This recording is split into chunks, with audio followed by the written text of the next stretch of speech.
Hello, sports fans. Welcome to Super Sports Central. Today we have my Week 9 NFL predictions. So last week I had a record of 10-5, which brings my overall record on the season to 72-51. Starting off this week on Thursday Night Football, we have the Eagles visiting the Texans. So the Eagles are the league's only undefeated team, and the Texans are one of the league's worst teams. So that says enough alone about this game. The Eagles are going to be without rookie defensive tackle Jordan Davis, who's going to miss the next 4 games with an ankle injury. But they traded for Robert Quinn last week, and he should boost the defensive line after seeing limited playing time in his first week as an Eagle. And even though the Eagles are on a short week, actually both teams are on a short week, but the Eagles should still dominate this game, winning by a score of 34-7. Up next, we have the Falcons hosting the Chargers. So the Chargers are coming off a bye, and they really need to get the offense clicking. And now, I don't know what's going on with Keenan Allen, who's been out since week 3 with a hamstring injury. It seems like he's going to play this week, but then his hamstring got worse during the bye, and he missed practice on Wednesday. So obviously that doesn't help the Chargers offense, but they're only averaging 23 points a game, and we know how dangerous their offense can be. So they really need to get their offense going. The Falcons have been surprisingly good. They're 4-4 and in first place in the NFC South. And they might be getting a big boost getting Cordero Patterson back from a knee injury, but we still don't know if he's going to play. The Chargers' run defense still isn't that good, even after trying to boost it in free agency. The Falcons are a run-first team and average 158 rushing yards a game, or 5th in the NFL. So I could see the Falcons getting the win, but I'll take the Chargers getting the win here at 31-26. Up next, we have the Bears hosting the Dolphins. So the Dolphins play another NFC North opponent this week after facing the Lions last week.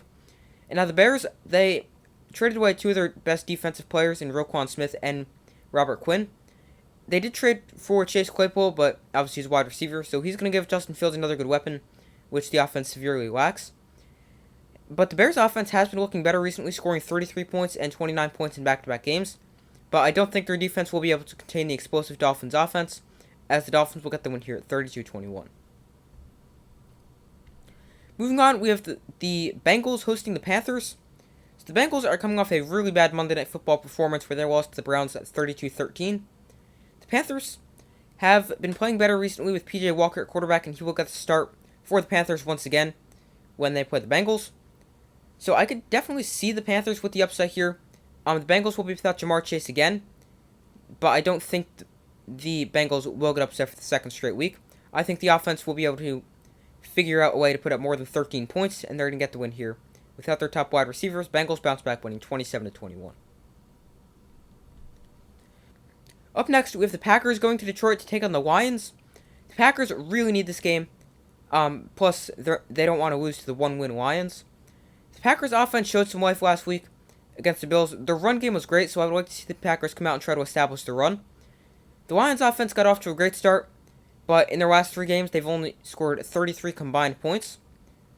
So I expect the Packers to finally get a much-needed bounce-back win, winning against the Lions by a score of 29-20.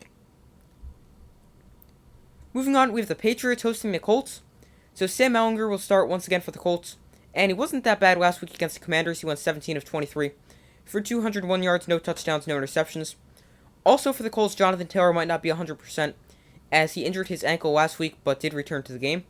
But then he didn't practice on Wednesday, and this is the same ankle that he missed already 2 games with the sprain to that ankle. So that's concerning for the Colts because they just traded away Nyheim Hines. And if Jonathan Taylor can't go, he is such a big part to their offense. That's going to really put a lot of pressure on Sam Ehlinger to have a good game. And Bill Belichick is so good against inexperienced quarterbacks, and Sam Ehlinger is an inexperienced quarterback, making only a second career NFL start. So I'm going to go with the Patriots getting the win here over the Colts by a score of 24-20. Up next, we have the Jets hosting the Bills. The Bills have been great this season, although they didn't have a great second half last week against the Packers. The Jets lost to the Patriots last week, and as good as the Jets have been this season, they still are not the quality of teams that the Bills are, and the Bills should dominate this game, winning 34-13. Up next, we have the Vikings visiting the Commanders.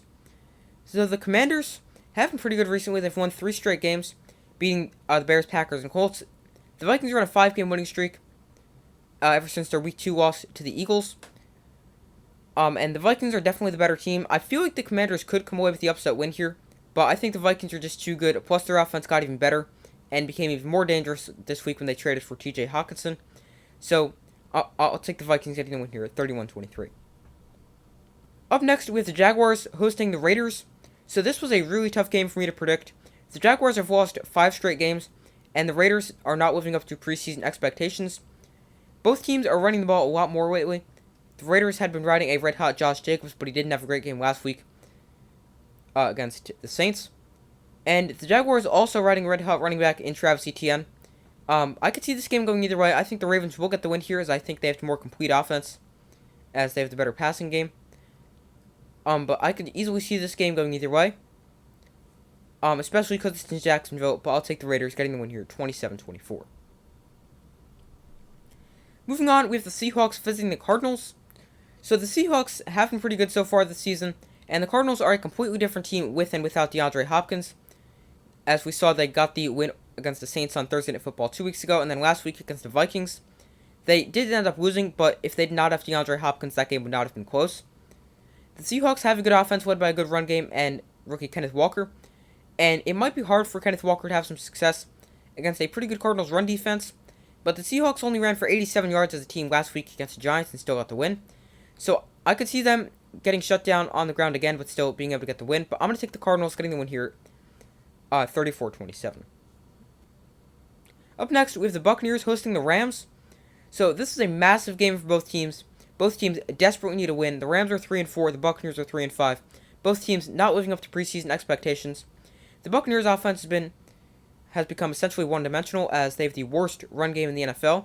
The Rams also have not been able to run the ball, as they have the second worst rushing attack in the league. Both teams' offensive lines have not played well so far this season. The Buccaneers' offensive line now has to go face a dominant force in Aaron Donald. And for the Rams, their offensive line still hasn't been great, plus they lost left tackle Joe Noteboom for the season with a torn Achilles. But the Buccaneers just lost their top edge rusher in Shaq Barrett. So I think that'll be the difference, as the Rams have a dominant pass rusher, and the Buccaneers just lost their dominant pass rusher. I could see this game going either way. I'll take the Rams, but my prediction will get affected if Cooper Kupp does not play. He's currently dealing with an ankle injury. If Cooper Kupp does not play, then I'll take the Buccaneers, because Matthew Stafford will lack a go-to target. But if Cooper Kupp plays, I like the Rams to win, so I'll take the Rams 24-21. Up next, we have Sunday Night Football, and that is the Chiefs hosting the Titans. So we will have a live watch party for this game starting at 8:10 Eastern Time on Sunday, or 10 minutes before kickoff. The Titans have been pretty good against the Chiefs lately, and that is because of Derrick Henry. Now, Derrick Henry is also coming off a 200-yard game against the Texans, where he ran for over 200 yards. But the Chiefs' run defense has been pretty good this season. They're the third best in the NFL. So they could definitely be able to slow down Derrick Henry. And we all know how dangerous the Chiefs' passing attack can be. And now they're going up against a not great Titans secondary. So the Chiefs should easily get the win here, winning on Sunday Night Football 31-21. Up next, we have Monday Night Football, and that is the Ravens at the Saints. So we will also have a live watch party for this game, and this will start about at 8 o'clock Eastern Time. The Saints will continue to start Andy Dalton, as he's been named the starter for the Saints. The Ravens added Roquan Smith to their defense, which is going to greatly improve their defense, and their defense has also been improving with each passing week.